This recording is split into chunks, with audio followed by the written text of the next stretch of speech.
অত্যন্ত জরুরি হাদিস বলছি, মনোযোগ দিয়ে শুনুন, এটা বলে শেষ করব।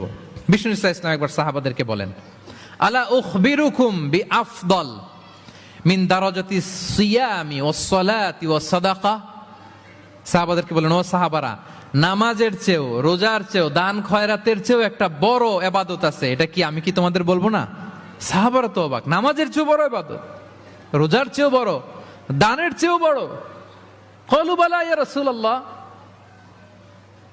সাহাবারা বললেন, অবশ্যই হে নবী, হ্যাঁ আপনি বলেন সেটা কি? বিষ্ণু ইসলাম বললেন, ইসলাহু যাতিল বাইন, বিবাদমান দুই গ্রুপকে মাঝখান দিয়ে যে মিলিয়ে দেয়া।